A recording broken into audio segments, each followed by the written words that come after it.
Action!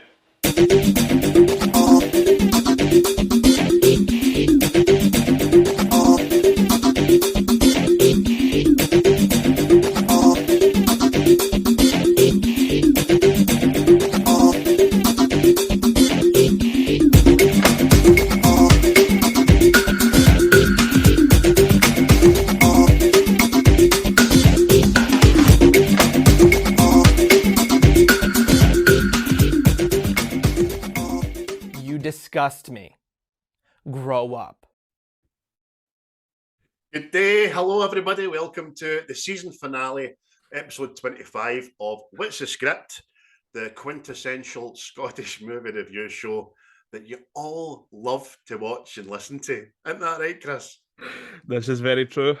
It's because we're a couple of eye candies, you see. They've had to stop taking subscribers to the YouTube because of the queues, man. We were breaking the internet.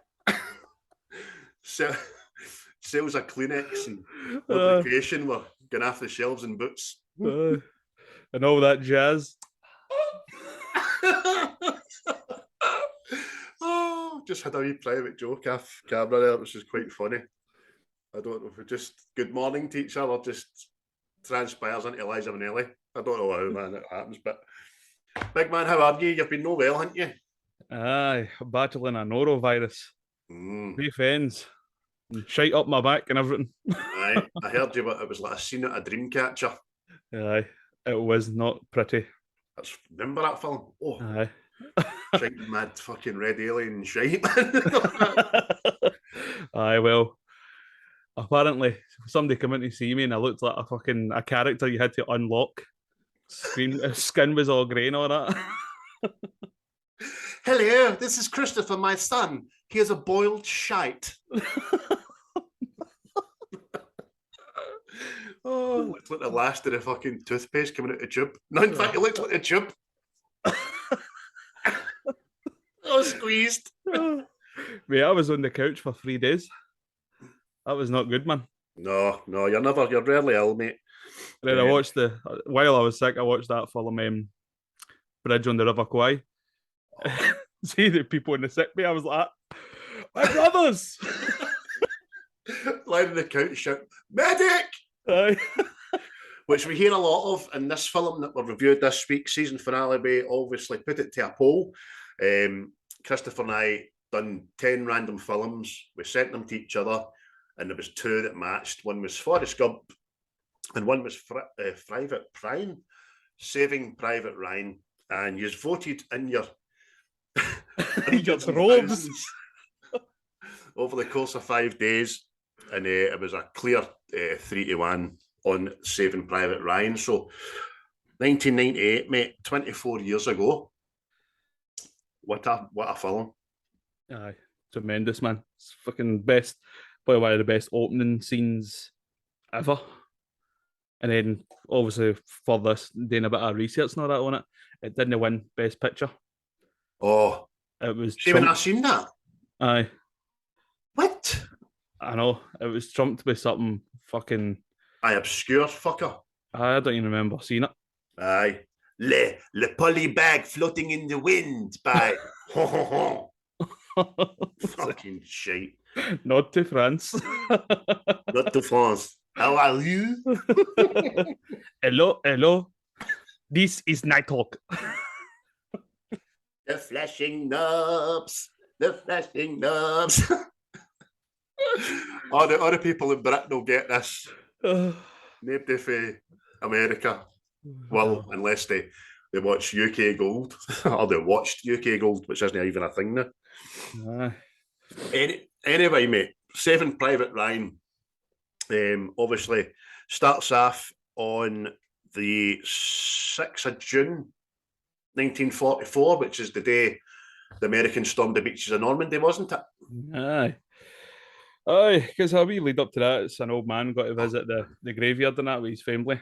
But I'm sorry, I forgot about that old prick. Can't even going on. Earning every step up to that fucking tombstone. His case catalogue, fucking grey trousers and his corduroy belt. Oh, And he earned fuck all. But the next thing into it, like you say, is it switches to that day. Aye, it's great, man. It goes right into his eyes and all that, and then you're back, whatever it was, 30, 40 years for the day this was made. That's brilliant. And it's just the soldiers in the boats. Yeah, I just remembered something. What's that? I says to, I think it was my auntie, right? Oh, I watched this film, it's brilliant and all that. She went, aye, I will watch it, right? So the next time I seen her, it was on the telly, right? And me thinking she had watched it, it's showing you that bit, and it's the old guy's story. And I went, we Ryan, eh? And she went, what? We Ryan? She went, I've not watched this. Oh, so he makes it in. Oh, fuck. So it's because it makes you think it's telling you Tom Hanks' story because it turns right to him. She went, I thought that was Tom Hanks. I was like, it's a fucking want with you. Aye, because I remember when I went to picture to see this, it fades for his eyes into Captain Miller's shaking horn, and that's the first thing you see. So you're a bit confused as to whose story it is. But obviously, end of the film, when it pans back to wartime Ryan into present day old, the actor's quite bloody like him, isn't he? Yeah. Oh, hi, spoiler alert in case you've not seen this. Ryan makes it. Ryan earned it. He did. So, listen, I'll just rhyme off some names to you folks in case you are one of the people for Planet Gungu who haven't seen this and you've just arrived on planet Earth, you know what I mean? Tom Hanks, Matt Damon, Tom Sizemore, Ed Burns, Barry Pepper, Adam Goldberg, Vin Diesel, Giovanni Ribisi, and Jeremy Davis are the main troops in there. That's not even like giving you the cameos that are in this film, isn't it? No. Aye, it's a fucking who's who of stardom at the time, innit? Aye, brilliant. But it just alludes to the fact that Vin Diesel gets parts because of how he's built and not because he's an actor. He's a fucking global man. But it was directed by Steven Spielberg, which probably tells you all you need to know. Written by Robert Rodat, and then obviously the music was by John Williams, which, as I say to you, mate, I listened to this last night, my earbuds in for the first time. And even the music, you notice, it doesn't go away. Yeah. It's in the background. It's always there, man. Whether it's a poignant moment, a sad moment, and you know, it's always there. And John Williams he's the number one, and he's the godfather of the music world. Nah, definitely, mate. Especially for like these big kind of epics, anyway. Oh, aye. And a big nod to, would you call him, Kaminsky for doing the cinematography in this movie because... it's fucking amazing. Honestly. You're talking about effects and stuff like that as well. This doesn't waver at any bit in the whole film. I've no fun at it anyway if it does. No. It's quite fucking brutal, and well, obviously, assuming this came out and all that, a lot of people say this is the closest recreation to wartime ever. So that's people have seen it. Know what I mean? The only thing you can't do about this film is smell it. Your brain makes you smell it. Even that bit he says to the BC, smell that leg. Know what I mean? It smells rotten cheese. You know what rotten cheese, but I don't know what rotten cheese smells, but I know what shitty, stinky cheese smells like. But, oh, mercy. But it was only 70, I'm saying only 70 million.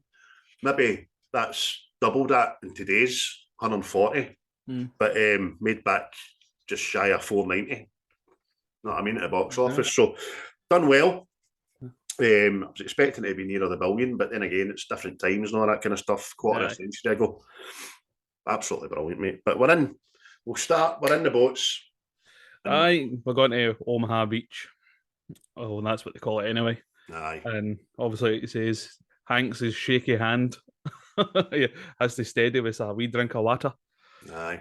But it's fucking prevalent through it, and his wee shaky hand. Aye. But it's like you're seeing everybody in these boats and all that, everybody is absolutely shiting herself. To the point, there's even some soldiers being sick. Now, fucking, how terrified are you that you're being sick? Aye. It's fucking something you don't imagine. Like, see, when you see all these like war films and all that, like previous to this anyway, it was all gun ho and fucking we're going to do this, and it didn't really show you like a human side to it, sort of thing. Oh. You know what I mean? And it made you instantly, I think it made you and me, but people that like films, made you instantly realise that these guys weren't trained soldiers. These guys were maybe working in a factory 2 weeks before it, or a butcher shop, or a tailor, or a teacher, as we find out later on. They're just normal guys. It's like me and you getting dragged off at work and sent to war. You know what I mean? That's it. Aye. And it's like the age of a lot of them as well. See, when you see fucking, well, obviously the records and all that, everybody like 19, 20, 21-year-olds and all that, and you're going to face that. Fuck that, man. Aye. Know what I mean? But today's society, 19 and 20-year-olds get hurt by words. That's so surreal, man. So obviously Miller's trying to rally them up. He's like, right, we're a minute out and all that. Let's get on the beach as fast as we can. Clearly murder holes, even that word. Murder holes. Fuck's sake. Fucking hell, man. It was just the wee guy in Austria was driving the boat. He's like, 30 seconds, and may God be with you. And you're like, oh, cheers, Frank. Cheers. Aye. But it's when you hear the boat's engine just powering down, and you're like, fuck, here we go. And the ramp front section comes down, and it's just fucking instant slaughter, innit? That's it. Target practice, man. Aye, everybody's fucking machine gun done, and it's like, that's when you realise, let's say, like, before this and all, I thought, like, obviously the storming of the beaches and stuff, like, everybody got to land, and then that's when you started fighting. No, it was fucking, like you just seen, machine gunned everybody as soon as the fucking ramp goes done. Aye. So Miller instantly realises that the soldiers at the front are kind of human shields now. He's like, over the side. And the soldiers, even at road, and it shows you as well, people aren't just getting killed with bullets here. Soldiers go over the side, and they go down because of the weights of their packs. Some of them can't get them off, can't they? No. That's it. Aye. I see that poor bastard that drowns, man. It's fucking horrible, man. I know. That's a really realistic looking drowning as well. Because it's that for all that guy's part was, man, it's that great acting, a suffocation when you see somebody convulsing. You're like, fuck, that guy's travelled thousands of miles to go and fight a war and drowned. Do you know what I mean? Because of the weight of the pack that he had to wear. Exactly. And there's other ones in the water, ready to come up, and they're getting bullets zipping through, and you hear the bullets, man, just kind of trickling through the water, whizzing through the water. Like it's just fucking gives you a pure like sort of grounding that this is going to be a very different film for what else you've seen. Know what I mean? Even the sound, because when you're in the water, usually the audience are hearing what the soldiers are hearing, which is nothing. It's dulled underwater noise, which every time the heat pops up, you hear the noise, and back then you don't hear the noise. It's fucking great, man. I see that camera angle as well, but it's like when it's bobbing up and down in the water. So when you see the beach, it just looks like fucking absolute mayhem. You know what I mean? It does, mate. And two things, again, sound-wise, that stick out for me once you're above water again. It's the ping of the clips when they're guns, their bandoliers kind of run it, you go, ping, and then the ricochet of the bullets off of the big X things on the beach, man. I take it that's the murder holes or whatever there. Yeah, I can't remember what they're called, but I think they were just to stop, let's say, the boats and all that, because they would pierce, the side of hulls and all that shit. Aye, true. But Tom Hanks grabs one of his wee soldiers, doesn't he? And he starts dragging him up the beach. It's like fucking. Aye. And like, he gets up to where he hangs, doesn't it? But they're still in the water, and the guy's obviously fucking shell shocked, not expecting all this part. And he just gets shot, doesn't he? Aye. You're like that. You see Tom Hanks' character like, oh. Aye, there's a mortar goes off next to Hanks, I know, and he's instantly deafened. And again, as the audience, you're hearing what he's hearing, which is hardly anything. It's muffled sound, and he's looking about in a pure state of shock. He sees soldier looking for his arm, doesn't he? He sees the guy with the flamethrower just fucking exploding and bursting into flames. Aye. And then before you know it, there's a guy in front of him shouting, "I'm Miller." 50 million. Aye, it's just fucking all this chaos around about him, isn't it? Guys getting their legs blown off, fucking obviously that guy looking to see that. That must have been fucking madness to witness. See like a guy walking about looking for his arm or something. Aye. That's fucking that doesn't even compute. The brilliant thing about that is how they made him look like the calmest guy on the beach doing it. Aye. And looking as if he had arms to choose for, limbs to choose for. And he's like that, looking about. Is it that? No, that doesn't look like mine.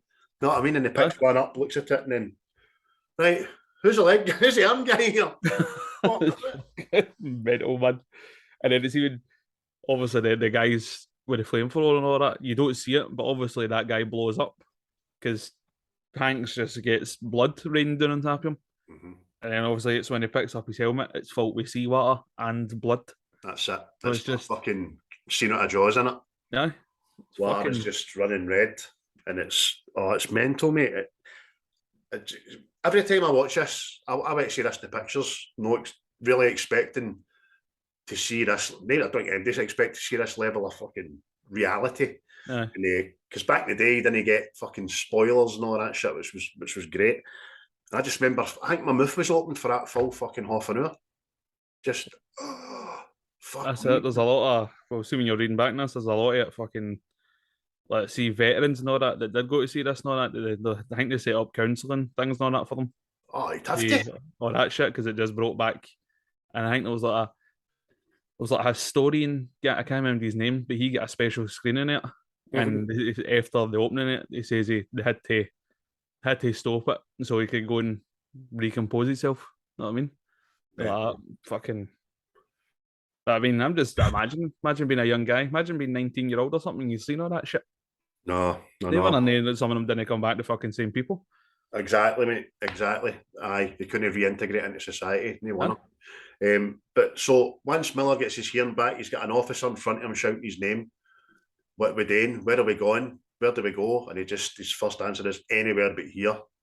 And they keep trying to go forward.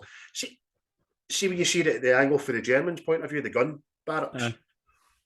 You wonder, how did anybody even survive it? I know. It's fucking mental, mate. It's especially when there's like 2 bunkers. There's like 2-3 bunkers. Aye. And they're all shooting. You're like that.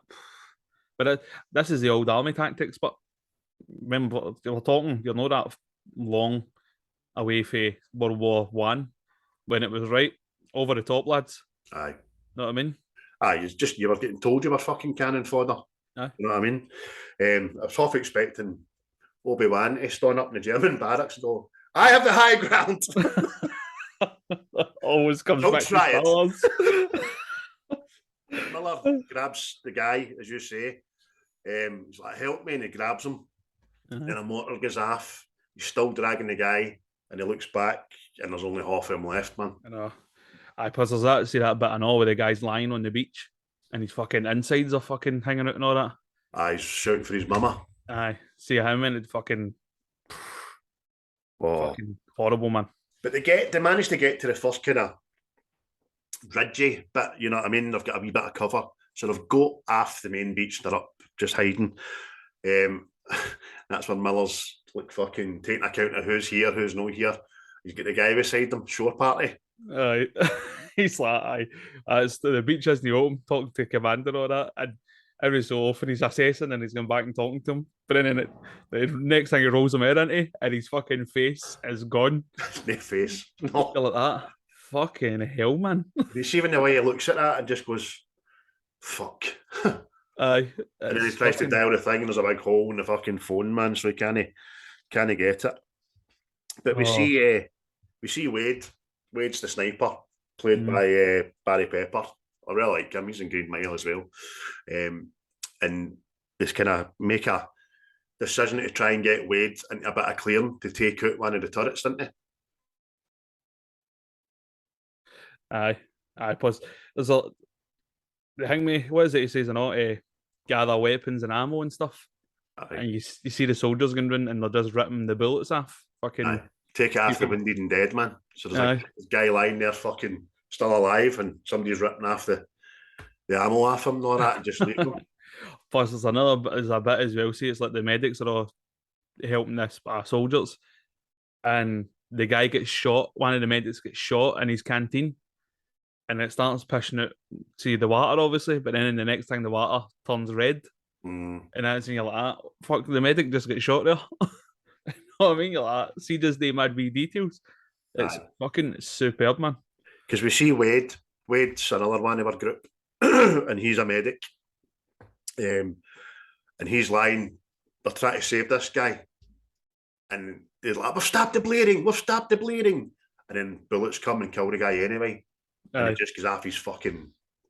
He's like, "He's a chance. Give us a chance, you cocksucking German bastards." Fucking hell, man. Giovanni Ribisi, I really like him, man. He's a great wee actor. He plays a fucking vampire very well, I know, man. He's Ted when he's fucking doing the dancing. My name is Zero. You should see him in that. It's fucking. Oh, aye, cool. I have. So next minute it's Bangalore's. And I had to look up at these fucking scaffy pole looking things were, man. Aye. It was fucking just clearing like blockages that minute, or fucking just big bombs. Aye. But see that other bit as well. The guy gets shot in the helmet, and it deflects the bullet, and he's like, "Oh, lucky bastard!" And then they just fucking pop. Anyway, you're like, "Fucking hell, man!" Aye. It just shows you every second. It was fucking unrelenting. Know what I mean? So that's just a fucking rain of bullets, man. Taking his fucking helmet off, then doing that, thinking he was wide, man, with his hair. Fuck you. But so the Bangalores, it's behind the hall. They managed to blow a clearing in the barbed wire and stuff like that. And then you hear Hovarth, Mike, shouting for the first of many times, "We're in business." That good old fucking spirit. Played by the fucking mental Tom Sizemore. Aye, fucking. There's a story and a half. Aye. They try to get around the bunker in it, but there's another machine gun nest up this wee hole. So that again, they're just pinned in. Aye. And But they're managing to get kind of 2 and 4 at a time, covering fire and get wee bits in. And then obviously they send Wade to go and get a clear shot at it. No Wade, sorry. Jackson. Jackson's a sniper. At this time, Wade's getting a lesson for his commander in priority and like routine on fucking dead people, isn't he? Injured people, sorry. Aye, he's just like, just assessing who can be saved and who can't. You know what I mean? And he's just like a fucking. He's just like a mad wee schoolway just following about, isn't he? Aye. This is routine. Priority, give him morphine. This guy's gone. Routine. I mean, fuck that, man. Imagine having to decide, he's done anyway. You know what I mean? So we see we're bit with the bayonet in the mirror, so Captain Miller can see what's happening up in the bunker. And that's again, you hear the sound of the clips pinging when they're covering fire. As I say, Miller sends Jackson out to get a clear shot.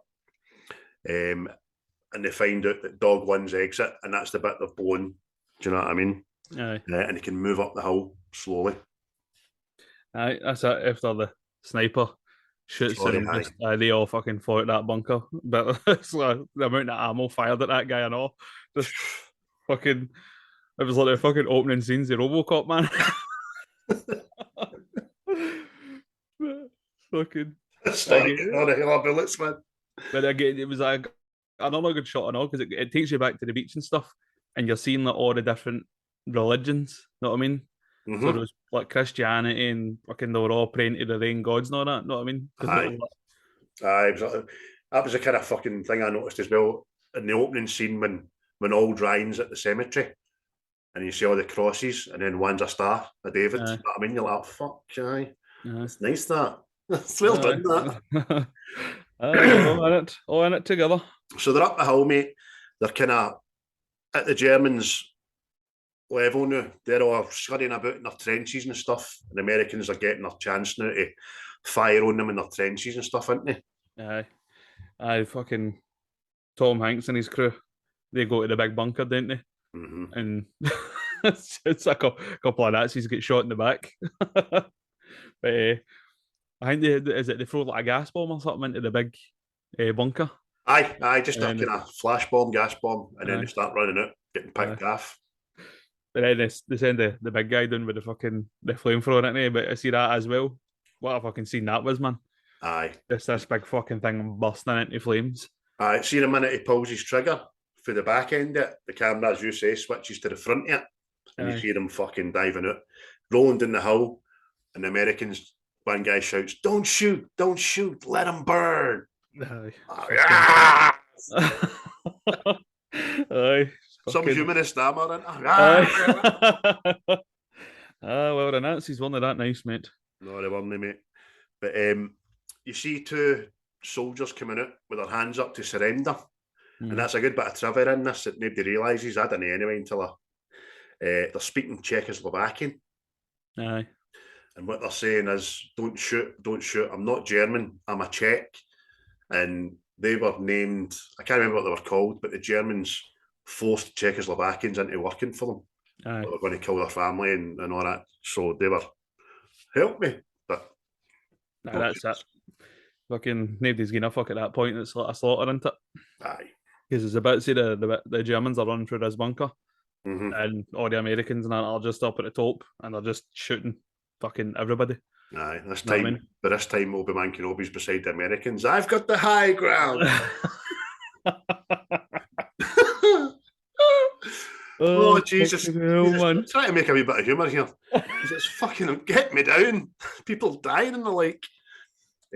But Caparzo, he finds what's called a German Juden knife, Aye. which is obviously this knife that German officers get specifically for killing Jews with. Mm. And he gives it to Fish, didn't he, mate? Aye. And you can kind of see that that wrecks him, doesn't it? Aye. He starts greeting and all that, and it's again another poignant moment in it that Aye. these just- people are fucking bad. Aye. You must, it puts you in his shoes, mate. He's obviously Jewish, so he's obviously thinking, how many Jews this knife killed? Then he starts thinking about the Jews that have been killed, probably family members that are going through it. Ones who never saw it. It's horrible, man. Aye. It gets me angry when I see these people online a day talking about Holocaust was a myth and all that pish. It's just, you're like, get a fucking life. Aye. But then it goes back to Tom Sizemore in it, and he's gathering earth. Aye. And it's just like that's when you kind of realise that this group of soldiers are battle hardened. Know what I mean? Mhm. Because they've been in Italy and South Africa and that. And that. Aye. Aye. And this wee tin saying France on it now, and he's patted it on. He's all chuffed for that. He's got his back filled up, man. He's obviously hoping that he can take him and just fucking, do you know what I mean? Sit with for the rest of his days. But Aye. Aye, because that's a thing as well. Let's see when they're in the bunkers, and obviously Vin Diesel's character finds that knife. Apparently that was a thing as well. That Germans would leave see some of their soldiers, let's say their officers and stuff, and know how they've got like the big crosses and all this shit. People would go there and fucking search their body for all this shit and all that, and they would booby trap the bodies. So if I see our soldiers going out there pawing about fucking crosses and all that, next thing, boom, mine going off or something. and that's it. So I can. Oh, but as an opening act, it's not even a scene, it's an opening act to this film. You feel physically fucking drained after watching it. It's that fucking intense. You're sitting with your hackles up or tightened and wondering what's going to happen next. We never even touched on the fact that this is one of the founding films that had the blood spatter and the sand on the camera. Aye. So you're in the movie theatre or watching it at home, you're like, oh, fucking hell. I think only other one earlier than that I seen was Braveheart. You get the blood in the camera as well. Oh, It's just fucking. And see, when you think about it, this is the start of the film. This is like, it's like an end action scene that most films give you, but this is right at the start. Like, fucking brutal, man. But they've got the beach. Mike and Miller can take their hats off for 3 seconds, and Mike just says to Sergeant Captain Miller, "That's quite a view, isn't it?" Aye, know what I mean? Let's fucking look at all this carnage. Aye. And you're just panning across the beach, aren't you? All these dead bodies. The sea's fucking red. There's even dead fish. Know what I mean? Even sea life wasn't spared. No. And it zooms in onto a dead soldier, and obviously it says Ryan on his backpack. Aye, Ryan S. So Aye. you're kind of getting the wee nod to the fact that this film's called something Ryan, isn't it? What's happening here? So we're off the beach, mate, and the next thing we're in the War Office somewhere in America, and it's all the girls typing letters of condolence to families across America, I'd imagine, and you hear that must have been fucking horrible and all, man. Oh, what a job, man. And you Imagine hear that was your shift. I know, all day, every day, just trying not to take that home with you, reading some of the things you're typing out, and you hear the narration going on for the generals and the captains and the sergeants. It's fucking hits you, man. Aye. And then this wee Jobsworth, wee Margaret. Call her wee Margaret. Wee Margaret. Mags! Again, another Star Wars reference. Oh, she had such a knowledge. She's fucking... Did I ever tell you about Margaret, the typist? Oh, she has such a knowledge. She knows. She's seen a letter for a private Ryan and thought, how do you do? I remember a couple other Ryans, see? Right at one woman's desk, who's obviously done two of them and no noticed, and pulls the other two out. She's got the 3 letters, mate, hasn't she? That's it. And she makes her way right to the big man's office, doesn't it? Aye. Well, he's not quite the big man in this. It's a very young Bryan Cranston, man, with missing an arm. He's got one arm, that boy. Aye. And a typing accident. One arm. About that, look. Is he waving with his other one off the typing accident. Oh, my God. Oh, I get his fucking horn caught in the back and went. Oh, typing accident. Oh, it was carnage that day. Oh, fuck. Aye. But see, they're talking about how they've just discovered that Ryan's ma is going to get all 3 telegrams in one day. You're like, fucking hell, man. That's on that's the chief right, of staff, didn't it? And it goes to the General Marshal's office. I'm saying the chief of staff, it's for that War Office anyway, the Army, the Navy, the Air Force. And General Marshal just says to him, I've got a letter here, if you bear with me, and he starts quoting a letter written by Abraham Lincoln, didn't he? Aye. And it's like a similar fucking situation in it. I think it's like 5 brothers or something. They've all died during the war or something. Were you smiling at it? Just your face. You're awfully cheeky, like. I can't get that fucking unfortunate typing accident at my head, man. Imagine sitting at dinner parties and stuff trying to explain that to people. I'm really sorry. What happened to your arm? I don't like talking about it. It was lost in an unfortunate typing accident, I'm afraid.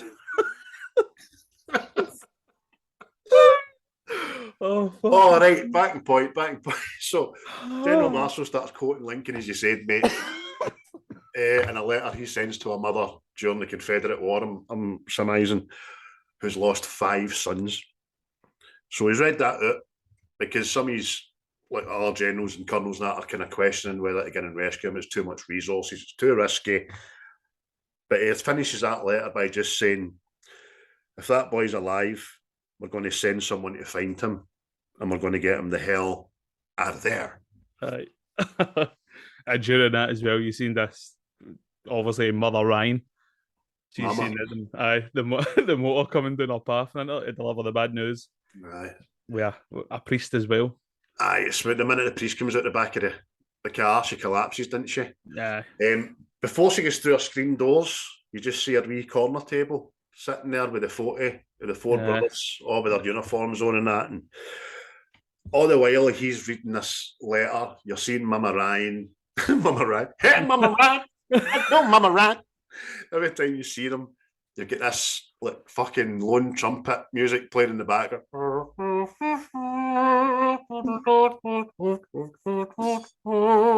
It's the Avengers, you fanny. I was trying to get away from it. I nearly started doing Back to the Future.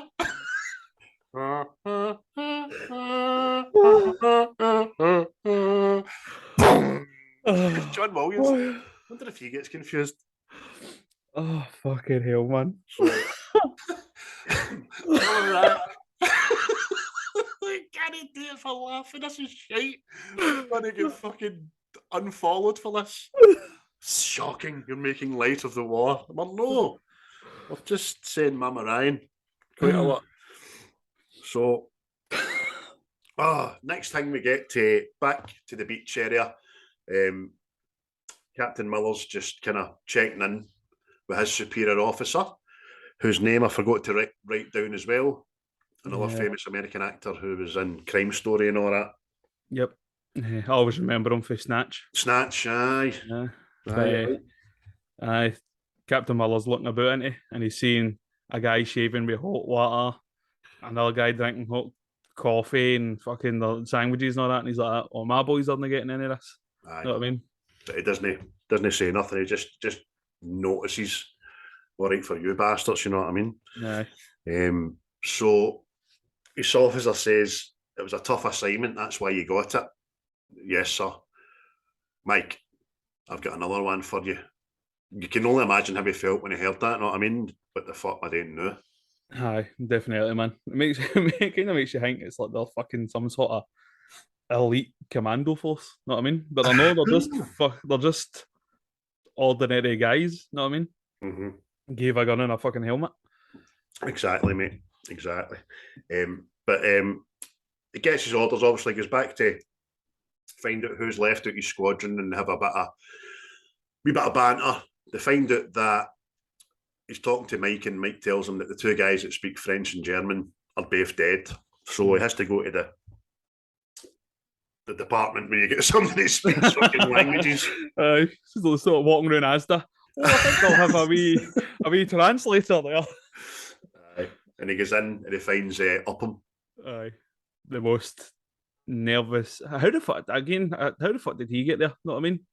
It's just it must have been like intelligence or something.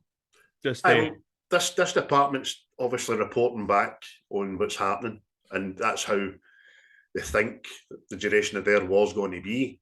And I would imagine they only got the weapons training as a last gasp scenario in case they get overran. But so this wee guy's a bookworm, isn't he? And he doesn't think for a minute he's going to have to fire a gun. Yep. You can tell with the nervousness and all that. He's trying to tell him, "Oh, I've never fired a gun and all this fucking." And then he's soon he started, "Hey, I'll grab my typewriter and all this," and it falls out. And he's fucking. It's like Steve Martin. It's just pure slapstick in it. And, well, you can see Miller is thinking to himself, "You don't need that. I know a general back at base in America that lost an arm, one of the bastards." You know what I mean? An unfortunate typing accent. You'll not take that. But no, it just does that with a wee pencil, doesn't it? Aye. This is what you need. Aye. Take your time. Aye, because he goes, "Oh, you need the helmet and all," and he grabs a fucking Nazi helmet and all that. He's like, it's just, oh no. Is that a souvenir, Private? Oh, sorry, sir. Take your time. Take it. Oh, mental. She's got a pencil and a paper. The wee German helmet. You get another amazing shot of the beach before we leave, and it's the boats coming in. It's the Zeppelins in the sky and all that. I paused it, and I looked at it for, do you know what I mean, to see if it was crap CGI on it. Wasn't it? It was fucking great. Just awesome how they done it. Yep, definitely, man. It's Spielberg, mate. Aye, doesn't fuck about that boy. Yeah, that's just a journey, man. Just his journey. Oh, fucking hell. Then the next thing I know is the squad's all marching to fucking find Ryan and Upham. He's like the rude boy, isn't he? He's like, to fucking say hello to everybody, didn't he? They're all like, "What? Get the fuck.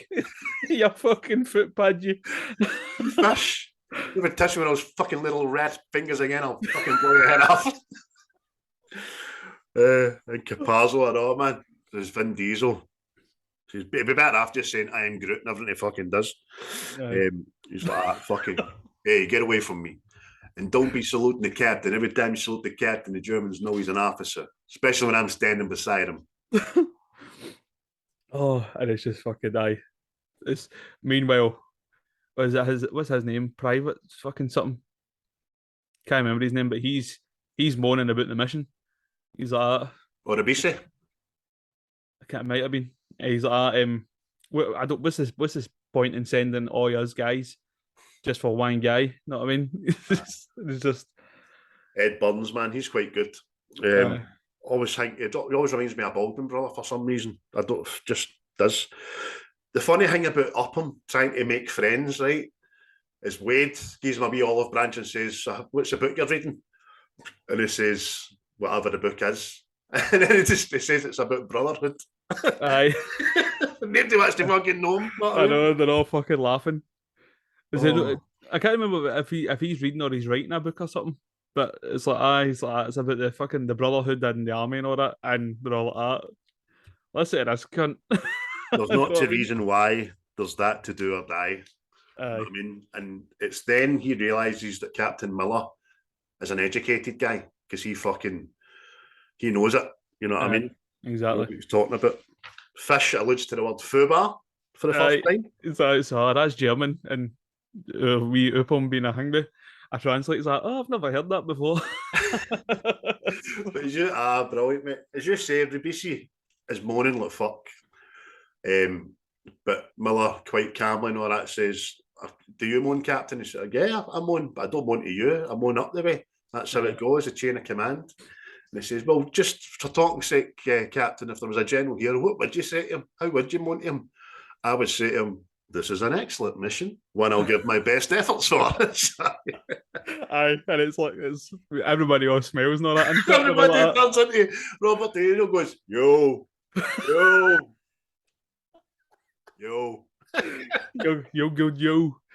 But it's fucking, oh mate. Aye, because he's practically been like that. Fucking shut up. We're doing it. Know what I mean? Exactly. And no uncertain terms, know what I mean? And it's just fucking. Although, spoiler alert, right? We find out he's a school teacher later, which will be prevalent.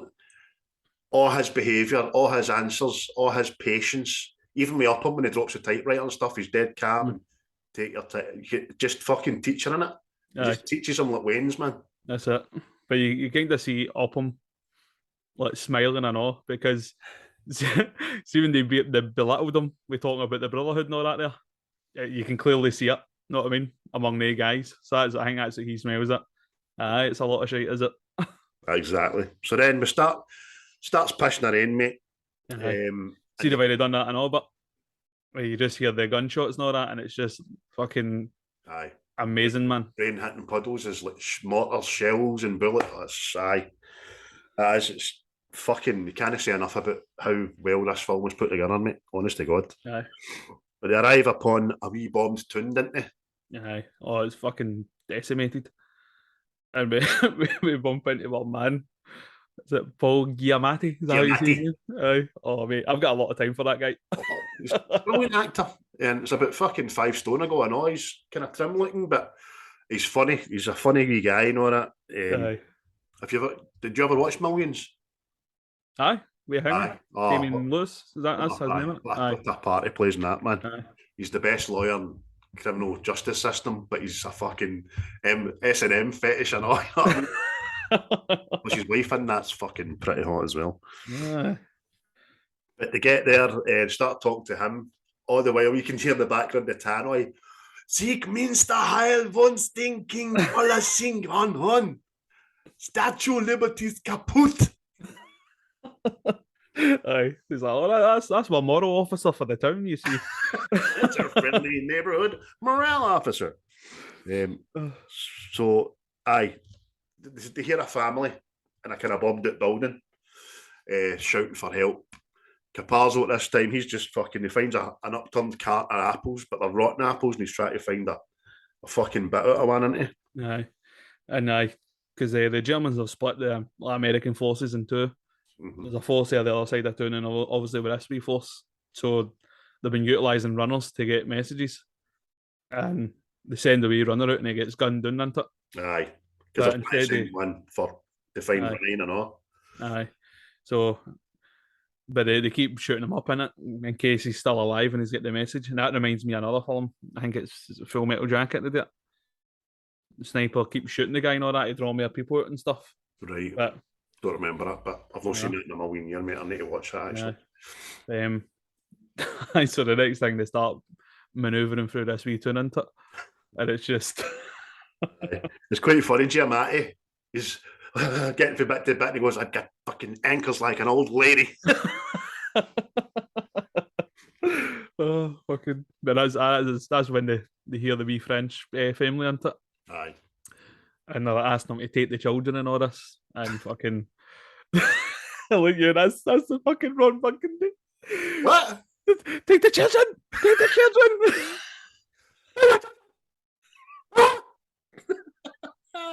So the fucking wee family's up there.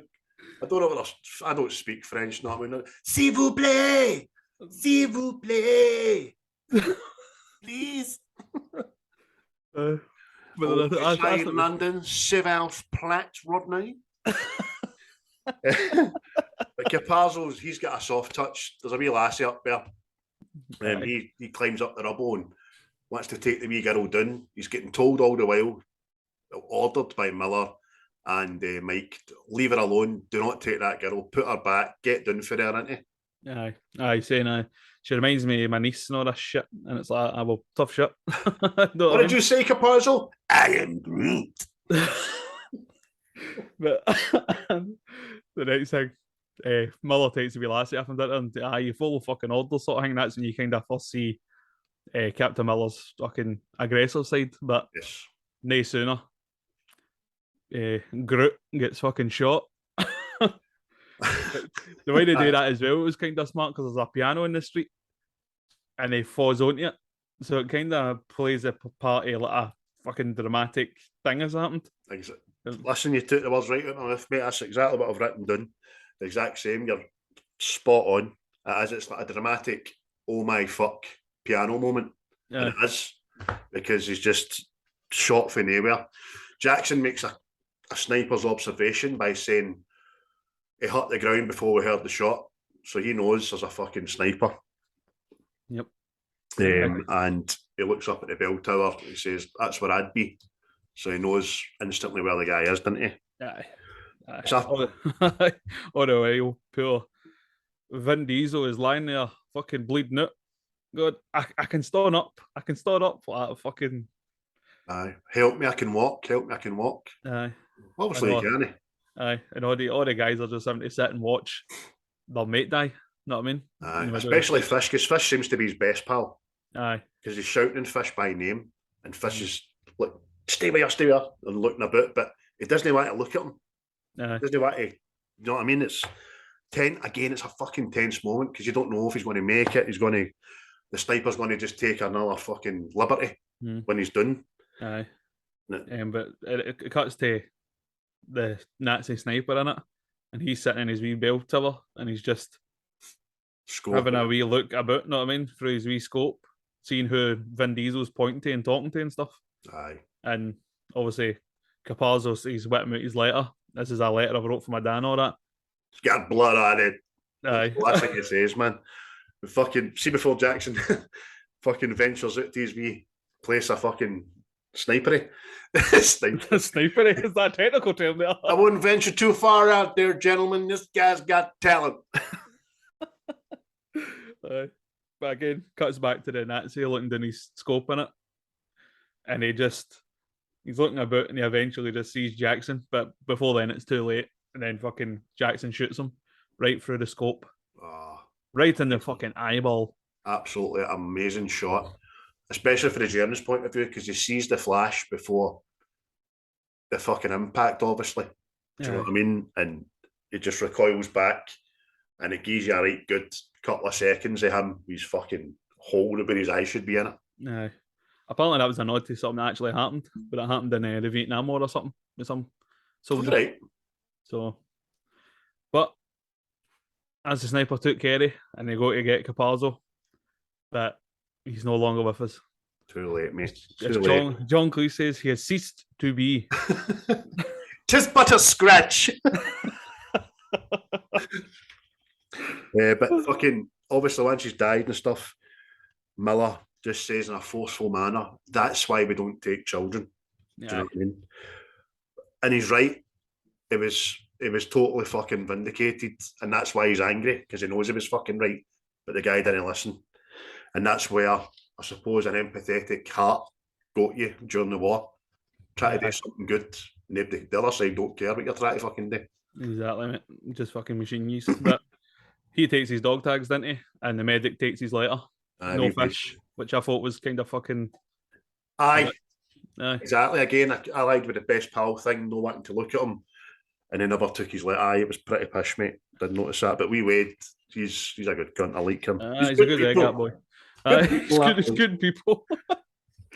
So end up getting to a kind of alcove bit, and wee Giamatti wants to sit down and get rid of this fucking hitchhiker in his boot, doesn't he? Aye, he's got a stone in his shoe. Mate, see when that's fucking first thing, that's but I shat myself. He sort of obviously sits down and knocks out this big plank of wood, and it hits the wall, and the wall just crumbles, and it's like it's where the Nazis have been hiding.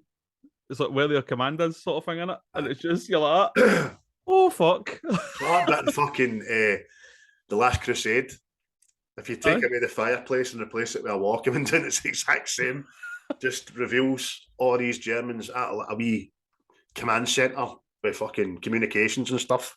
And it's a standoff for what seems like a long time, doesn't it? Everybody all just fucking shouting at each other, and it's just a matter of time before it all pops off. But somebody starts machine gunning all the Nazis done, and then it's fucking everybody knows your name. Big kid dancing up there like that. Clear out. Oh, aye, big dancing. Ted dancing. Theodore Jiggin, as we'll call him. Everybody comes in and goes, Norm! They say to him, how have you been? What have you been up to? What have you been doing? Well, I've been making my way in the world today. Takes everything you got. Oh, but it was him and his couple of boys that came in and opened the fire on the Germans. And there's a brilliant, this German officer's shot sitting up on the table, ain't he, man? Just fucking slumped. Aye, and he's dead because somebody pushes him out, ain't he? And the next thing, all the blood fucking pours out his mouth and all that, and you're like, oh fuck. Aye. And there's still a German kind of dying on the flare. They don't even take care of him there, and then they just let him fucking die, man. But it's fucking. it's fucking. Captain Muller then says to your Ted, didn't he? We're looking for a Private Ryan and all that. He's part of your group. Obviously, you see all these soldiers all waiting, and they shout up, James Francis Ryan, is it? Aye, James Ryan, and it's Nathan Fillion who plays Castle, if you like the series Castle, which is quite funny. And he's been in other things as well. Pardon me, and he's fucking so young in it and so slim in it as well. He runs up, Miller takes my side, tells me his brothers have been killed. Well, my brother's dead. I was going to take him fishing when I got home. How did they die? They were killed in combat. No. See when he's saying no. You see the guy next to him go like that. Yeah, that's what they did. They get killed, man. Smacking on his shoulder. But no, they're still in school, man. You just see eyes like Captain Money's like that. James Francis Ryan, and it turns out fucking it must have happened quite a lot. Know what I mean? Imagine how many fucking John Smiths. Oh, know what I mean? British Army must have been inundated, man. But I there's like we Captain Money's like he just goes. So my brothers are okay, and he's like, I'm sure they're fine. How do you know? I mean, this other guy and like, bye. Fucking hell, man. Is it? He was in Firefly, wasn't he? I can't remember. I think it's him. Was in Firefly. I'm sure it's him. Can't remember, mate. But that whole scene, it goes from poignant to pathetic in the space of a minute, which is quite good as well. Mental, man. But Yeah. Mike and Miller start they're in the church at this time because Miller says to fucking Ted Danson, "You get anything in here that resembles a 3-star hotel? I've got a nice comfy church for you." So it's night time, innit, mate? Yeah. Oh, pause before that as well. They spoke to another paratrooper that landed. It was part of Ryan's group, and he kind of tells them where they are. But it's Mike and Miller, and they're sitting reminiscing about some guy that used to be in their squad. You know what I mean? And it was like how goofy he was. Know what I mean? They're laughing at it about it because they obviously had a good time with this wee guy. Vecchio. Aye, and he's like, he used to pee on the back of people in the shape of a V. You know what I mean? And they're laughing, and he says, Vecchio, Caparzo. And that's when it just, realisation. So then, which is a fucking brilliantly written bit, explains to Mike about how he copes with losing these men. And it's in his head, for every guy he loses, he must have saved 10 or another 20. And he says that he's lost 94 men under his command. And he says to Mike, he's looking for absolution after Mike, isn't he? So that means I've got to have said 10 times that or 20, isn't it? Do you know what I mean? So, and that's what he's saying. He's like, this mission, he's like, this Ryan guy better be worth it, because my rationalisation for losing men is being removed for the usual. Know what I mean? That's when he says he better get home and cure some disease or invent a longer lasting light bulb or something. Aye. And make it all worth it. So it's kind of, that brings you back again after having the laugh about how he copes with fucking army life, man, in the war. Wade is listening to this and he's rewriting Caparzo's letter, isn't he? Yeah. Which is because he looks up at him, he's like, you're laughing, we just lost one of a fucking. But it's like, and then they turn to Jackson, and Jackson's out the game, isn't he? And they all start talking. I don't know how he does that. Fucking, he just fucking goes right to sleep. And then you hear a wee story for Wade that is fucking kind of hard hitting and all, that he's like, he used to try and wait up for his mom coming back and all that, but sometimes she would come back early and he would kid on he was sleeping. And now you can kind of see he's like, I wish I hadn't done that. His eyes fill up.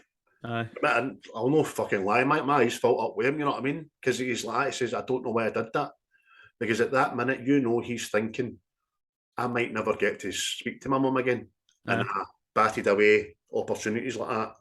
But I don't know why. It's fucking, and obviously he's thinking about his mum. Do you know what I mean? He's fucking. So, just before they go to sleep, Upham decides to come here and have a wee chat with Miller. When we skirted over the fact that the boys have got a pool run earlier, and they tell Upham it's up to $300 and need to find out where Captain's Faye and what he does for a living, and whoever finds that out wins the money. That's Hangman's like that. Well, that's what we'll do.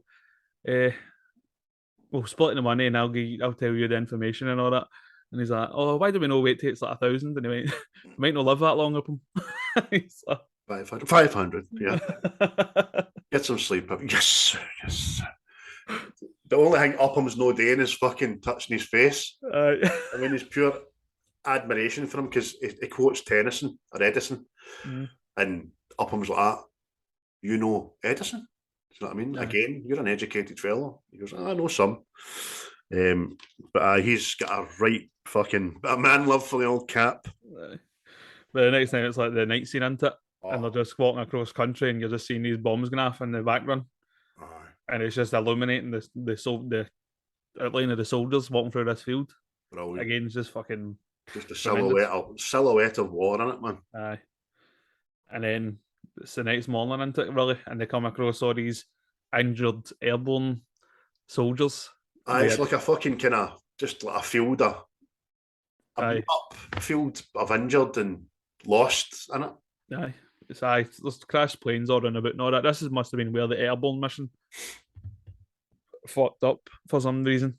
But because Captain DeWitt starts talking to him, and he fills in Miller about what the place is, what happens. Again, like you said, mate, it's for a place for injured and lost, and then some people will come and gather some people up and take them away as wee squadrons and stuff like that. yeah, but he starts talking about his plane into it, and he's like, they put in fucking steel plates underneath this fucking airplane and didn't tell me about it, all because there was a general on board.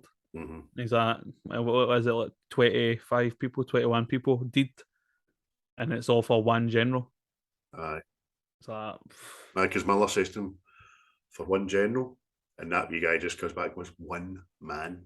You know what I mean? Doesn't matter what the fuck he was. But exactly. People get killed through miscommunication and self-importance. But it's fucking horrible. That's when he's obviously told Wade to help out best he can with injured. Wade says to Ribisi, smell that leg. He goes down, has a whiff, and he goes, oh. Does it smell like stinking cheese? Coming off that leg's been in a fucking right unfortunate typing accident. He stood on one of the land typing machines there. Fucking all the prisoners of war are coming in as well.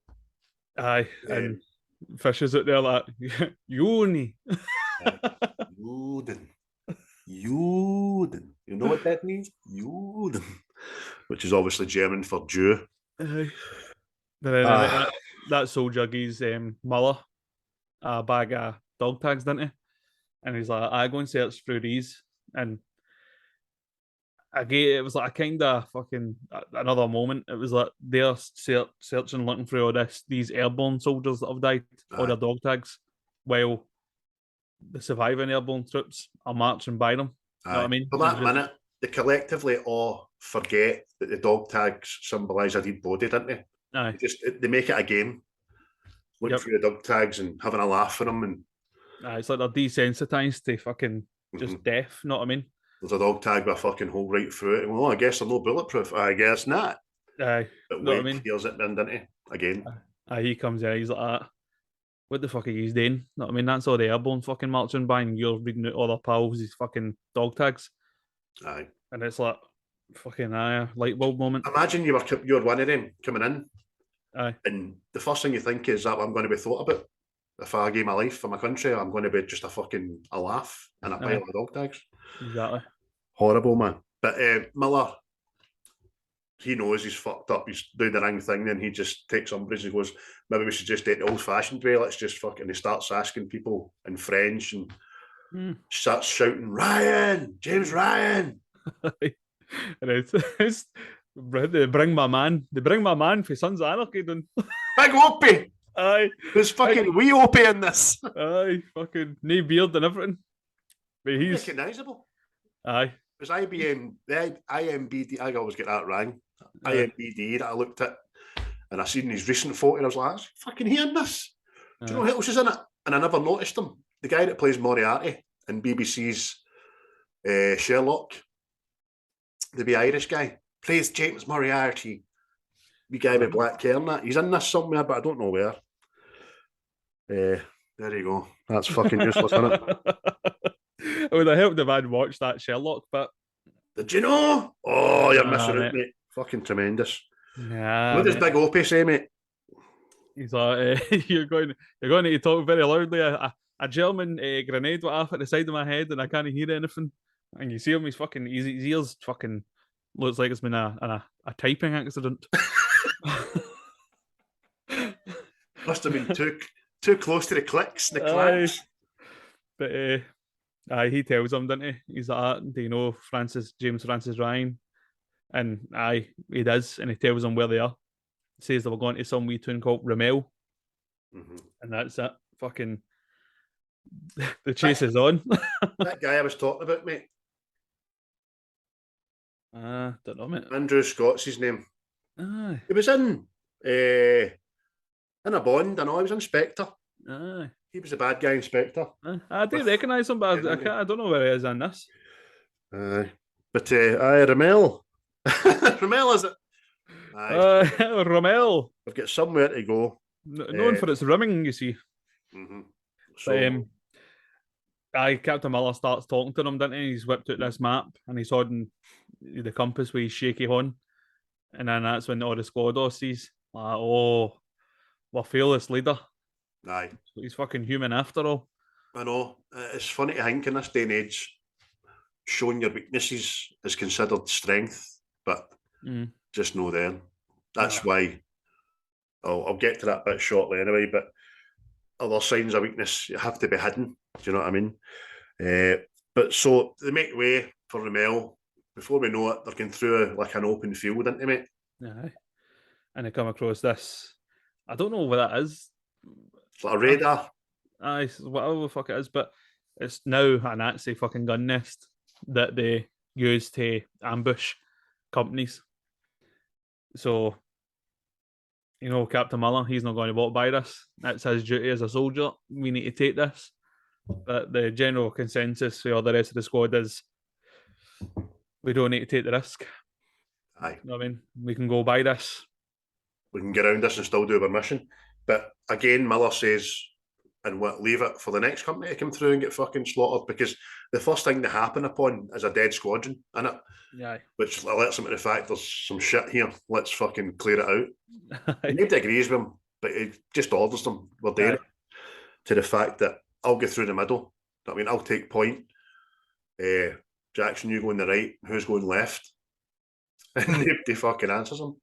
Who's going left? It's a bit fucking. Is it Mike? He's like, maybe I should take point. The way you run, I don't think so. No, maybe I should go left. Maybe you should shut up. Oh, brilliant, man. Absolutely brilliant. I wrote that down and all. So, Upham's to hang back. They tell him to hang back and say, right, let's go. And all the while, again, it's a desensory kind of scene because it's through Upham's spyglass, seeing what he sees and hearing what he can hear, which is distance away. And they can hardly see. You can just hear gunfire, muffled gunfire going off, can't you, mate? Fucking explosions and whatnot. You can kind of, it's like a panned out view. You can kind of see shit going off, stuff exploding and all that, and then you just see clips through obviously the scope that obviously people launching grenades and fucking fuck knows what. But eventually there's smoke everywhere, and you can't see a thing. That's it, and it quietens down a wee bit, and then you just hear Upham, get up here. Aye. And he runs up with all the fucking medic stuff, and we see poor wee Wade. He is now Swiss cheese. He's full of holes, poor Wade, and he's lying there. And testament to his acting ability in this, right? Because I believe he's fucking dying. He's coughing, he's choking. He's no all there. He's shaking. He's trying to talk them through what to look for, how to treat him, and it's heartbreaking because I like the wee guy, man. Aye, because they don't know what's the matter with him. He's like asking how bad it is and all that, and I think it's Fish was like, right, I'm going to put your horn on where it is, and then as you hear him going like, oh no, it's my liver, and then that's when he knows I'm fucking kaput. Know what I mean? Miller kind of finds an exit wound as well. He's like, how big is it? And all that, you know what I mean? And he's gaining morphine. But as you say, he knows he's not making it. He's like, that's when he says, I could use some morphine. What could we do? Tell us what to do. What can we do? I could use a little more morphine. And they know they shouldn't be gaining it because he's dying. Exactly. One of the few times that Miller concedes to humanity in this is game it. Do you know what I mean? Let him get fucking as pain-free as possible. And he does just before he dies, I know. He sees his mod, doesn't he? Aye, calling for his mod again. And it's fucking... it's sad, mate. It's fucking hard hitting again, you know what I mean? Because it's like, I think these war films, majority of the time you just say, oh, there's a guy fucking blew to bits. That was brilliant. Fucking there's it. And then you're seeing like a real human side to it, you know what I mean? Mm-hmm. And it was fucked up. It was. It was, mate. Even in recent times, love him or hate him, right? James Blunt, right? He was in the war in Kosovo, and I've seen an interview with him talking about his best pal getting fucking blown up in front of him and all that, and it's fucking hard hitting. As you say, mate, these guys have got to deal with that, and then, right, let's go, move on. And again, they're no fucking hardened fucking warriors, know what I mean? They're your ordinary man walking down the fucking street. Aye, because Ribisi, we find out later, I mean, he's Bronx, New York, talking like that, how you doing? Fuck's sake, Captain. Get the stogie on it. He works in a tailor's. He's a tailor's assistant. Do you know what I mean? No, I mean, it's fucked. Just fucked. So there's one German survivor in there, mate, with this bunker that they've got. Plus, before that as well, Captain Muller takes Capazzo's letter off of Wade's body as well. You're just like, that fucking hell, man. Taking up the mantle of getting this letter back to his favour. Aye. But like he says, there's one Nazi left and he's getting a fucking scheme booting. He's getting lettered and they're going to kill him right away, aren't they? But then the next thing, Captain Muller's like, no, we'll make him dig all the fucking graves and then we'll kill him. And it's like you're kind of seeing the deterioration of decency. Know what I mean? It's like it's just taking away a fucking... It's like that bit in fucking Platoon. Seeing they've had enough of the Viet Cong and all that because they've lost guys and they're just like, we'll kill everybody in this fucking village. I mean, he goes in and fucking cracks the disabled guy's head open and all that. And thinks it's great. You see his fucking head come up on? It's fucking... You're right, mate. Mental, mate. Upham's starting to be a nebby wee bastard. Aye. Yeah. You can't do that. You can't just kill him. You can't do it, Captain. Stop it. What are you doing? It's no the right way. But it's just... You can help him dig a graves then. That's it. You don't like it, you can help him fucking dig the graves. But that's when Captain Muller goes away for the rest of the squad, isn't it? And he breaks down. And you don't know if it's just a culmination of everything or he feels responsible for Wade's death. Aye. Know what I mean? Aye. It's a bit of both, mate. Bit of everything. He has to go away and hide and have a sob. And it's an uncontrollable one because you see him try to fight it back. Tom Hanks, we're used to Tom Hanks being fucking Tom Hanks and brilliant at what he does. But that is just tremendous. Even to the bit where he's kind of finishing, he's crying and he's composing himself and he's looking behind him to make sure nobody's seen and just squaring himself up. And then he has to get back and be responsible for his actions because Ribisi's fucking getting him at tight, isn't he? Right in his face. This is all your fault, more or less sent him. That's it. This wouldn't have happened if you were going by your orders. Yep. But after his wee breakdown, they get up and the Nazis sitting with Upham, fucking talking about Steamboat Willie, fucking toot toot and all this shit. And you're like, how much did you want to fucking batter Upham? Aye. Oh, he would have been lighting his fag from that. Aye, he'd have been clunked till he'd be a fucking shovel and buried with him. Clunk. See that mind fucking The Walking Dead? Rick gets whacked with a shovel right away. Fucking bong. Aye, that's right. Have some of that, you fan of you. Upham, I'd have locked him in a fucking room, a darkened room with a typewriter. That bastard. See how he comes out of that. Fucking. There could be a movie idea here, by the way. The Night of the Typewriter. Aye, open the door and he's lying there with a fucking ink ribbon in his neck. Fucking the face all letters. Aye. I was going to say that, just a big fucking X across the eyes. Oh dear.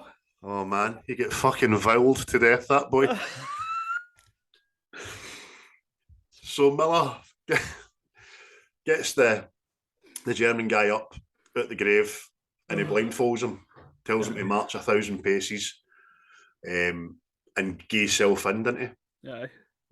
Aye, the Nazi was pure begging for his life and all, wasn't he? Just hitting it with all these great things. Fuck it. Aye. Betty Boop, what a dish. It's fucking... But you're right, fucking... Captain Muller he gets his humanity back. I don't know if he does it for the sake of the squad. Know what I mean? Like, if we do this, we're no soldiers anymore, we're just fucking animals, sort of thing. Uh-huh. And it makes us better if we just let them go. But they're not happy with them, aren't they? No. You've got to remember as well, there's God-fearing people still in that era. And I think it's got a lot to do with Hanks, because he's from the white picket fence, the wife, the small town, and go to church every Sunday kind of guy, and he wants to be able to go to the gates when he dies and say, look, I've done this, that's a sign of humanity, you know what I mean? Exactly.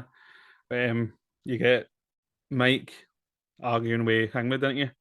And they're just, the captain told you to fucking gear up. And he's like, nah, fuck you, I'm away. Know what I mean? We just let the fucking enemy go. What the fuck are you talking about? Know what I mean? And it's that's it all comes out into it. Mike draws on Ribisi, but didn't he? Aye. And that's Gear it. up, and I'm going to shoot you. Aye. Right in your big fucking mouth. I'll take the court martial. There ain't gonna be no court martial. It's like what it says to him. You don't know how to shut up. You don't know when to shut up. Whoa, what's a pull? What's a pull on me? Scooby-Doo moment. Aye, it's just fucking, that's his way you just bring it up into it. He's like that. And he just tells him, I'm a school teacher. And a wee daft tune, fucking, and it's all like that. Oh. Aye, for Pennsylvania. It's great, mate, because it's then he has to put himself on a fucking par with his squad. He has to let them know, I'm no trained for this. I'm no fucking an army born and bred. I am a fucking school teacher for small Hicksville, Pennsylvania. Aye, exactly. And that's what he's saying. He's like that. If this this mission gets me closer to going back home to see my wife and all that, I'm going to do it. I don't want to be here to fight the war to the very fucking end. This is my ticket home, sort of thing. So if you want to go and do that, by all means, away you go. I'll fill out the paperwork. But I'm doing this mission. Mm-hmm. And it kind of fucking brings the squad back together, doesn't it? Aye. Motherfucker. He's done it again. You've just been millered. It's mill time. So next thing, they're walking across an open grassy field and they hear a panzer tank and they all drop in the long grass. That's it. And it turns out this has been a wee ambush for Ryan and his lot. They don't know that yet, because when they drop to evade the tank suddenly explodes. Who's doing the shooting? Exactly. But they eventually take care of the Nazis in this half track, don't they? Oh, aye. And then it's like, we're coming out. It's a Panzer. It's a Panzer tank. They shout the thunder. Thunder. That was American code for we're Americans. Are you Americans? You know what I mean? Yeah. But apparently it's the wrong way around in the film. You're meant to shout flare and then thunder. Mm. That was one of the trivia bits, but it was done on purpose for some reason. I don't know why. Yeah. But it shouts flare and it's identify yourselves, 101st Airborne. And they come out and there's only 3 of them, isn't there? Yeah. And they're rhyming after names. Fucking blah, blah, blah, blah, blah, blah. And then Matt Deamon is Ryan. Prick. He's like, we're here for you. And the next thing, they're walking through Ramel. Aye. This pile of bricks near a bridge. It's fucking gone. That's it. We've learned that leading up to this, that bridges are like what the Germans need intact. So they're trying to, but the Americans are blowing all the bridges apart for a couple because they need a couple to be opened. But if the Germans get across the bridges, then the war could be fucking potentially won. So they need to defend this bridge in this town. So Miller then, as you say, mate, takes Ryan away and just tells him, doesn't he? Yeah. Your brothers are dead. And he's like, oh, what one? Fucking all of them. And it's repeated by a wee soldier, and it's a bit like, oh, fuck. And he's going to, that's when Miller says to him, you get to go home. That's why we're here. Here to take you home. But Ryan's a good soldier. The all-American boy. No, I'm not leaving these guys behind. And he's just told, fucking, we lost 2 guys coming here to fucking save you. Know what I mean? You can fucking move your ass, go and get your shit. And he says to the B says, what were their names? I mean, thing with Wade and Caparzo. Wade and Caparzo. You fucking dick. I've got to say it. Nathan Fillion took the news of his brother's deaths way worse than fucking Ryan took it. Matt Deamon does his. Oh, fucking hell, man. He says to Miller, basically, I'm not going, you can't make me go. I'm here with the only brothers I have now. You tell my mother that, I'm sure she'll understand. Aye. So Miller's, right, we'll need to fucking help them here before we can go anywhere. Well, that's it. It's Mike that says to him, isn't it? He goes, aye, that's right. Yeah, well, maybe we stay here and help. Tell me what you think, Mike. You don't want to know what I think, sir. Oh, yeah, I do. He's just like that. We stay here, we help them, and maybe it is we've earned our right to go home. Maybe this whole thing, Saving Private Ryan, is the thing. And you're like, oh, he said the title in the film. He said the thing. He said the thing.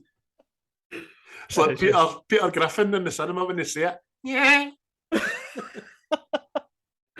But that's it, until they agree just to stay and help this wee squad defend this bridge till the relief comes.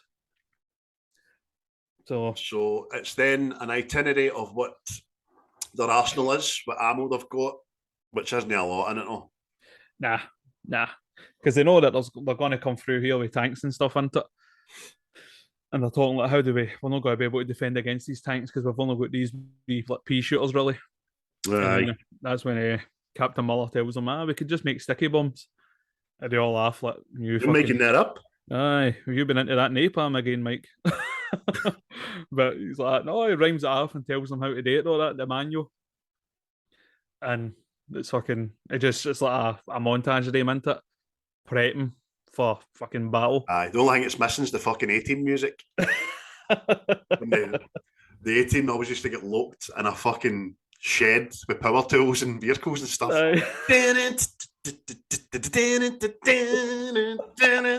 Weldon and Son, you know.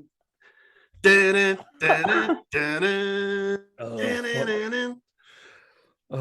they've all got their jobs today. They've got a plan. They need to try and get the Germans into the town via the main road and bottleneck them in there. That's the only chance they've got because they're outnumbered, outgunned, out-tanked, the fucking lot. Yeah. Aye. And it's Upham, he gets turned into a wee ammo rat, didn't he? Aye, he's a runner, aye. We're going to be you're going to be supplying the ammo and all that, which he fucking fails at, by the way. Oh, I know. But then he finally gets let in on the joke what FUBAR means. And he's like, oh, that's quite good, that. It's Fish that's telling him into it. He makes a kind of nice Fish kind of, what am I trying to say here? When he's talking to him and divulging FUBAR to him, he's kind of saying, you're part of the team now. Aye. You're a pal. But fucking, who needs pals like that after what he does, the prick? So you've explained the sticky bomb situation. They've all got their jobs to do. And then the next thing, there's a quiet lull. They've got a moment's kind of half a minute's peace. See Rabisi, Fish, sitting talking about back home. Rabisi talks about a woman's big breast that came into his tailor shop. Upham's explaining Edith Piaf song, innit? Edith Piaf, which she's singing and all that. Nah, she's playing on some sort of monogram thing. And Miller trying to get a cappuccino machine to work. In the middle of fucking places in rubble, know what I mean? But that's when Ryan says to him, he can't remember his brother's faces, isn't it? Aye, Miller does a good thing. It says you've got to think it in context. What do you mean? It says, think of something you were doing together. Don't concentrate on their faces, just think it. And that's when Ryan tells him about the story of them on the barn and got this ugly wet lassie and chasing each other and setting the barn alight. And it's like a kind of a light-hearted moment in it. A wee bit of funny. And apparently Matt Deamon just ad-libbed that whole story. Well, fucking kudos to the wee boy, man. The wee boy. It's probably saying it was well told, it was well acted, it was tremendous. Aye. Fucking brilliant. But and then it's after the tells back to a head right at the end of it. Aye. Fucking that was it. That was that was the last time we all saw each other before we went after more. Aye. And then he says to Malky, you want to tell me that story about your wife and the rose bushes? And he's like, nah, that's just for me. And then the next thing you hear the rumble with fucking the Nazis coming into it. See that rose bushes bit? No, that's just for me. What did you bracket? Not a bracketed beside that. Captain America Endgame stole that. Must have. Old Captain America, when Sam asks him about the wedding ring in it. Want to tell me about her? No. I don't think I will. So the next bit, the final scene or act, I've just called it the Alamo, man. Aye. And you get, as you said, mate, you hear the rumble, didn't you? Nah, you hear the rumble of the tanks and that coming. And that's it, they all hop to it. All get into position. Metal of the tanks and all that fucking shudders through you, man, when you hear that. Yeah. And so Ryban has been sent on the back of a rabbit.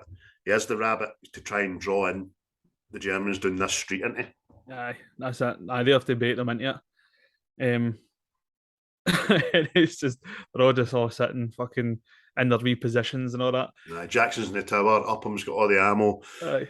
But it's like sea fish, and the other guy, Henderson. it's like, you got any more of that? He just peels this bit off and gets them like that. Oh, well, you might be dead. It's like, I'm sure Germans were the fucking worst thing to worry about back then. You know, be doing that during fucking COVID, I tell you. So see when they're sitting, right, Rabisha comes back with the rabbit, jumps out of the kind of trench pit and says, they definitely saw me, Captain, but I don't know if I took the bait. So they're just waiting, man. So they're waiting over the wee kind of pool pit with their guns, and as the tanks get closer, you just see the rubble and the stones are starting to shift. That's powerful in itself, man. Aye, mate, it's fucking, that's pure realistic, man. You're like that because you'd never take that into context. Just how big and fucking thunderous these fucking things were, know what I mean? That's it. But you've got wee guy, they've laid like mines and stuff all over the street, and fucking, it's just a matter of time before it all kicks off in it. Aye. So I think like one Panzer and a couple of troops go by, but the big tank stops and turns in and starts coming down. So it's coming down this fucking bottleneck, which is going as planned. We get soldiers hiding in the houses just behind the window, and you see the Germans looking in the window and all that. That's fucking tense. The first guy that lights a sticky bomb, man. He's fucking hopeless, that boy.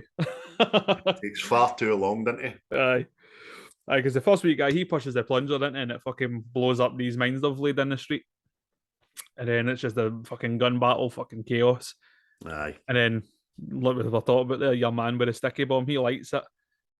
And I was getting fucking pure anxiety. Like, he's standing in the doorway and I'm like, yeah, stupid bastard. Throw it, it sticks. And he fucking walks right up to the side of this fucking tank, doesn't he? And the next thing, fucking boom. And he's blew into fucking mince. By the way, no half. It's a cracking shot. Because it's like fucking does look real, man. Bits of flesh everywhere. Guys on the tank and all, the Americans, when they stop this tank, they get slaughtered on the tank because the guy comes with a big fucking wheelie gun, man. Aye. The big and that's obviously firing fucking plane busters because one guy's head just disintegrates, man. Aye, it's a big fuck. It's like a 30 cal gun or something. I think it is 30 cal, is it? Yeah. Aye, 30 cal. Supposed to listen to. Don't be trying to belittle me because I've got all the fucking knowledges there. Just because I didn't say sniper. Jackson's up in the tower. He's flinging typewriters at cunts. Fucking. These people are getting slaughtered. Oh fucking hell, man! Q's and U's everywhere. Throwing the F about the F bomb. Oh fucking hell, man! But it's fucking carnage in it. They're fucking Nazis getting shot left, right, and centre. People fucking blown up. There's another tank. It's like the back of it's open. Mm-hmm. Guys throw petrol bombs into that. They called the Panzer tank. No, I don't think it's a big open one. How it's like they drop the petrol bombs into. I don't think that's a Panzer. Yes, it's a Panzer. I don't think you're right there. Panzer. Why are you acting like such a diesel, mate? I don't know. But you just say, even that, guys getting set alight. what a way to go, man. Aye. Fucking It's war as hell, mate. It's no Death's fucking- death in this, innit? It's just fucking any Aye. way he means, it's just you're done in, man. Aye. Jackson, we got a nice wee montage of him showing off his skills, sniping away, Yep. reciting the Bible as he's doing it. But he's so into his task that it's too late before he notices. His pan's run and the main tank's fucking cannons pointing right at him, innit? Aye. That's it. It's been following where or have been soldiers have been getting shot for, and just points up at the tower. But see the bad one, his son. He's like that. Oh fuck, that's me. And he goes like that. Parker, get out! But he fucking screams at Parker is like fucking half a footstep away. Parker! It's like fucking laughing. I mean, see me with Parker, I'd be like, "Oh, I shot myself there." That was his last words. Oh yeah, fuck, boom. Aye. And then, see, after that happens, everybody in their enemy positions has looked at the bell tower and seen it getting done, and they've all realised Jackson's out, man. Jackson's dead. That's that. Lois and all we're all buddies.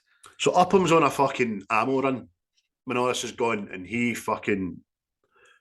just fails, as you say, mate. He freezes, Aye. rooted to the spot. And as much as it does make you fucking pure angry at him, right? And then you think about it in the aftermath, and you're like, I might have been no different. I might have froze. I might have shot myself. You know what I mean? Aye. If I wasn't prepared for war, but he's in. What's the word I'm looking for? He is pivotal to this fucking operation with the ammo, and he's not doing his job. That's it. It's fucking. Let's my man fishing that done, because they've changed their position to try and defend a flank better. But Dissolve. aye, but they're running out of ammo left, right, and centre. Know what I mean? Aye, Fucking they're big gun. So Henderson and Fish, as you say, mate, they're at this upstairs wee bit, and they're shouting up him, and Henderson takes one in the throat after shooting a couple of guys in the stairways that he can't see. I see that was tense, man, wasn't it? Because you just hear the footsteps coming up the stairs, and you don't know if it's Upham, because Upham is like right there. Know what I mean? And do you know that's the only time they shouldn't have shouted up him, but they should have shouted thunder. Aye. Do you know what I mean? But Exactly. they shout up him, but he never answers, so you're not answering, you're getting fucking blasted, you know what I mean? Exactly. And then Henderson takes one in the throat, and then our friend fucking Steamboat Willie, the German, who they let away, is back, man. Aye. It's fucking probably the most realistic fucking brutal fight in cinema. Know what I mean? Well, it was at the time, but it was fucking just two ordinary guys fighting to the death, man. Fucking taking bites at each other, fucking rolling about, everything, fucking Aye. to the point. A knife comes out, and it's fucking me. I remember watching this the first time, man. I was like, that is fucking horrible, man. That's horrible. Just that German fucking. He's saying to him, lad, give up. You can't win and all that. This is it. Just fucking accept this and all that. And you're like, Aye. I mean, And then the knife's going in, he's aye, shushing him. It's Exactly. fucking, it's horrible. I can't imagine. I hope I never imagine what that feels like, a fucking bayonet going through your heart, man. exactly. And this is all because Upham fucking never got there with the ammo. But again, if you're looking back on it all, it's trying to tell you that Captain Miller's good act didn't matter. Aye.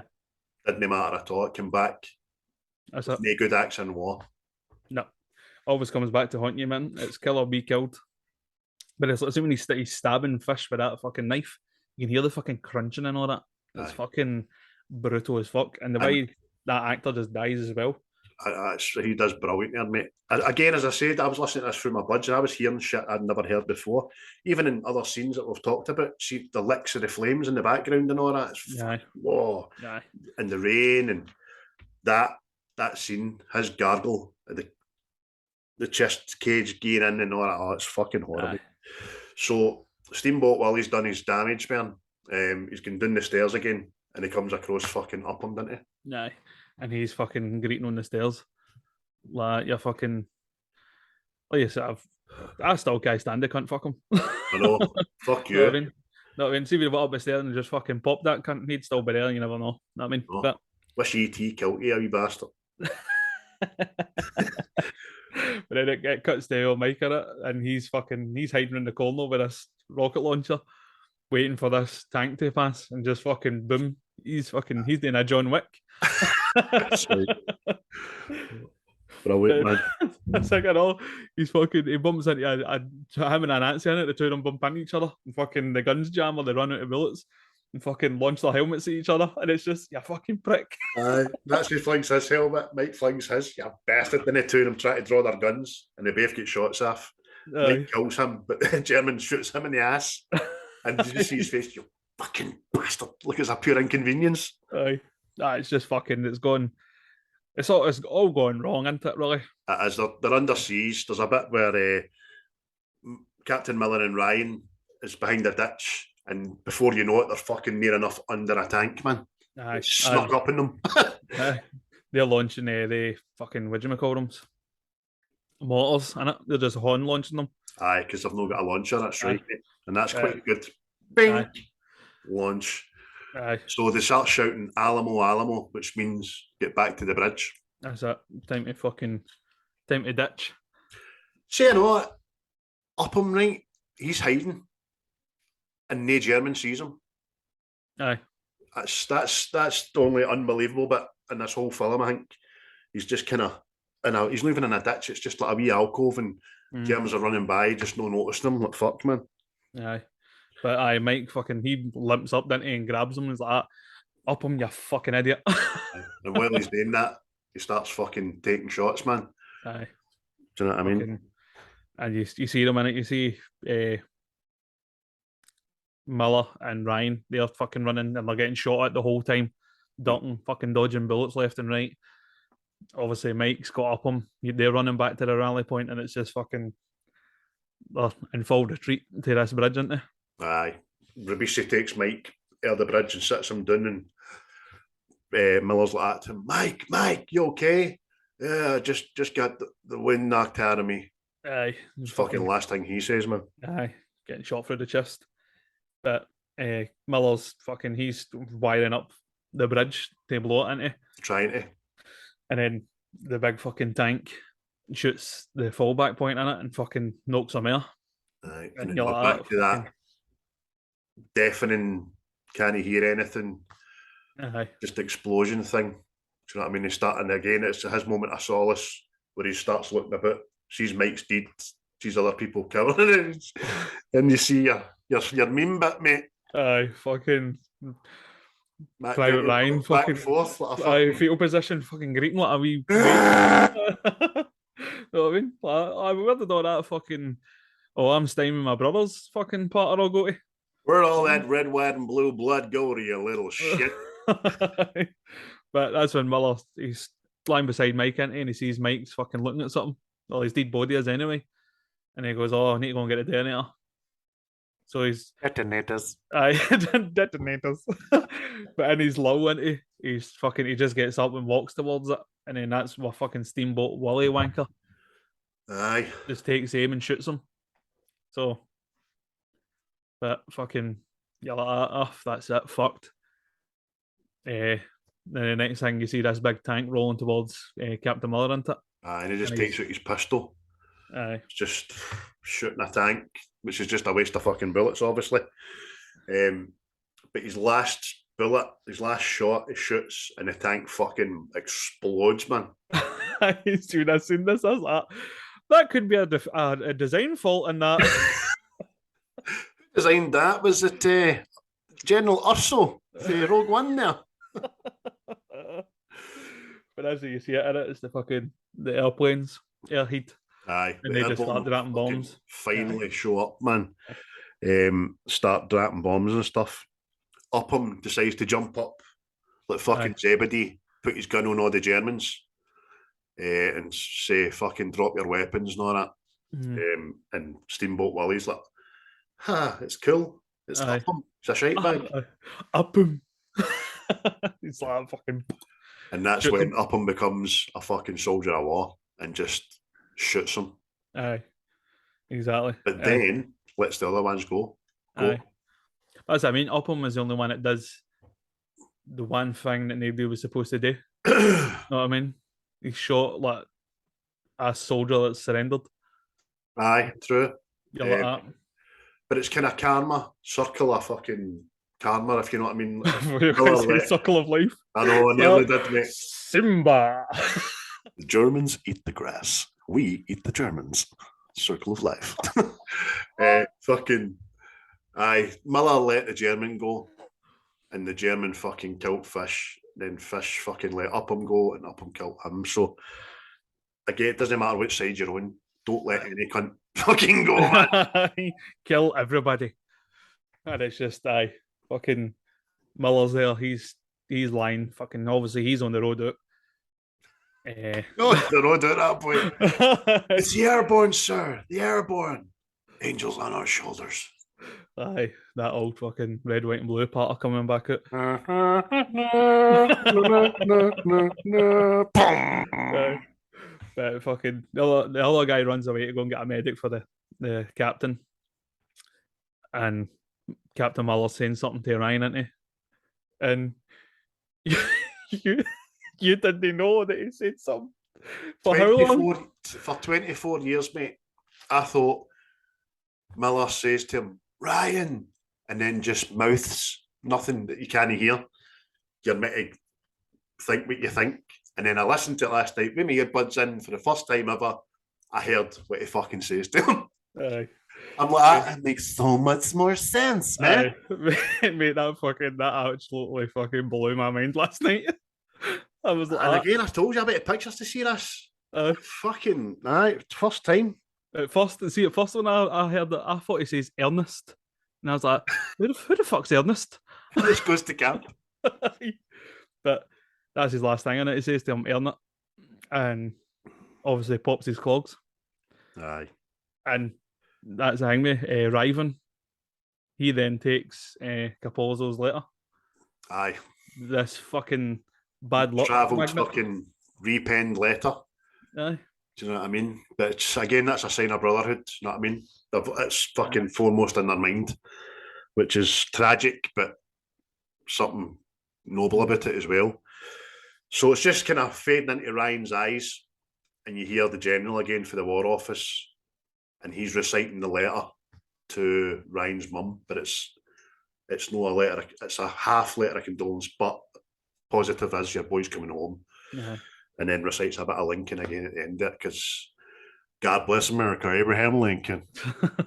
Woo! Get some! Yeah, good job. But then it comes to a big reveal, doesn't it? Ryan's standing there and he just slowly turns into the old man standing at the graveside, doesn't it? And it's just fucking, that's brought a tear to my eye, that. Aye. And he says to his wife, didn't he fucking tell me I've led a good life? What? Tell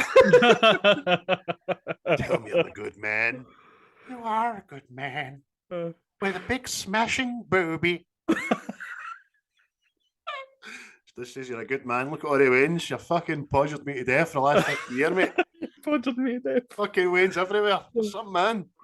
I don't care what kind of grey trousers you're wearing. But as when you realise, isn't it, he's staring at Captain Miller's grave, isn't he? And he's like, I hope I've lived up to what you gave me, sort of thing. I hope I've earned it for you and that. And yeah. It's then you see that Miller lived another 7 days after storming that beach. Yeah. So that was kind of Saving Private Ryan, and then it fucking Michael Bay kicks fucking Spielberg out the chair. Aye. It's the last fucking scene, and it's the American flag in fucking slow motion, where the trumpets are triumph, and there it is, mate. So Save It Private Ryan was fucking tremendous movie, mate. Tremendous. Based on a true story, I know. Aye. It was definitely a war. There definitely was. Oh, fucking hell. Yeah. It's a true fact, that World War. So I've heard. So a lot of programmes on the bastard. No, I'm talking about the brothers. What do you mean? See, it was an actual family. See this mission? Aye. That was actually a thing that happened. Ah, no, I'm just taking the piss. Thank fuck. There. I was like, I hope he doesn't think I don't think the fucking Nazis are a real thing, yeah. I just done a fucking review about Chris there. I had to tell him about the war was a real thing, you know. I didn't know he said fucking earn it at the end, but you won't believe what Chris fucking did, you know. I knew it was based on a true story, but I also seen a thing with Spielberg years ago, and he explained that this happened more often than you'd think about siblings and all that. And he told the record was that 5, I think, but it's been matched, it's been equalled in the other wars. So the American army made a fucking point of trying to alleviate fucking a full family's eradication best they could, and this was just told perfect, mate. It was fucking amazing. Brilliant film, man. So, out of 10, what you gain it? I think I'll get a 10, mate. I think it's my first 10. This is my 10 as well, mate. So it is. I didn't think you were going to go to 10. I thought you'd have went 9, 7, 9, 8 or something, but I had 10 in my head for forever, because this film is just... It's the acting, fucking, like you say, story behind it, the effects in it, the action, everything. There's nothing bad about it at all. There's no lag, there's no sense that, from a critique's point of view, there's no fucking lull, there's no slow, there's no too fast, everything's just perfect. Cinematography, directing, acting, action, poignancy, humour, even, it's just all on point, and it's a 10 out of 10. It's a perfect movie. Although I wasn't in the war, I'd like to say it's the most accurate portrayal of fucking war I've ever seen. Well, that's it, mate. It's the amount of people have said that has. They had to set up like some sort of helpline for like veterans and stuff because they couldn't fucking finish it practically. You made a good point earlier, where a lot of war movies are all about the celebration of the flag and jovial and da-da-da-da. This isn't. This is a war film. They ultimately achieve their mission, but not everybody survives and comes out it with pearly white teeth and fucking hair flicked back, you know what I mean, underneath the flag. It just takes you places at an emotional level and makes you think. It's completely fucking... It's just, you just see it. It's just, it gave you a realisation that it wasn't all just fucking, we're going with our guns and then that's it. Fucking party time. Another one that's only like kind of close to it is fucking Black Hawk Down. Know what I mean? That's like everything that can go wrong fucking does go wrong. Know what I mean? Helicopter man, innit? Aye. That is really good. And as I say to you earlier off camera, every fucking Wayne, every spoilt bastard and child or teenager should be sat down and made to watch this. Aye. Whether you're from America or no. I can imagine it being a British film, but... Aye. Hello! Here to save young Ryan! I just googled what beat Saving Private Ryan to best picture for the Academy Awards, and it was Shakespeare in Love. So there you go. My fuck. That just shows you these awards are bought and paid for. My God. Aye. Never seen it, to be fair, but aye, there's a fucking reason for that. Aye, because everybody was watching this because it was fucking better. Aye, that was that day's, what'd you call it? Oh, I can't even, talking shite. I had a brain fart there, sorry. So what's your Scottish name? Let's hear yours first. I don't know. Don't know. Fucking, I genuinely don't know. I don't know. Saving Private Ryan, translated into Glaswegian, is... my way to getting at me, Dick.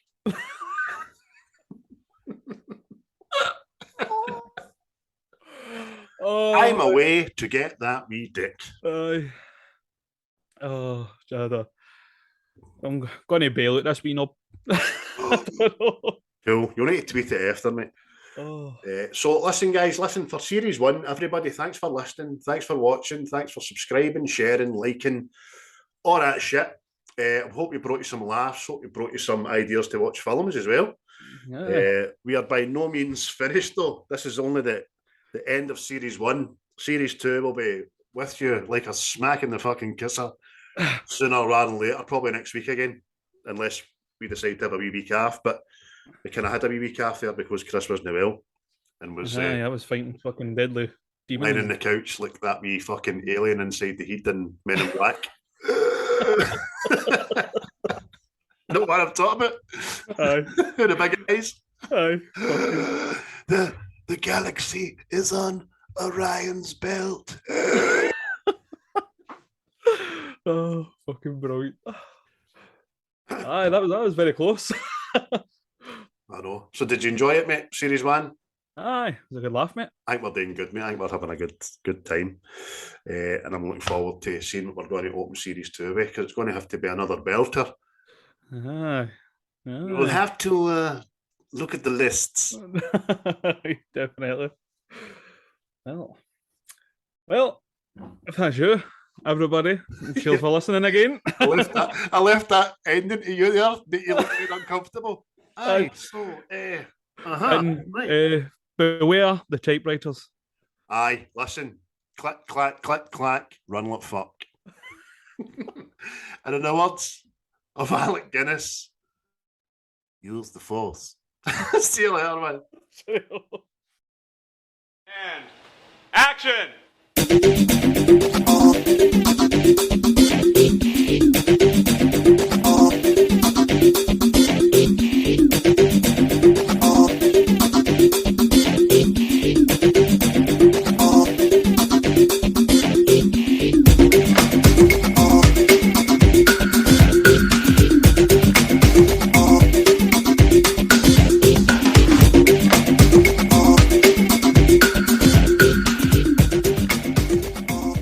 You disgust me. Grow up.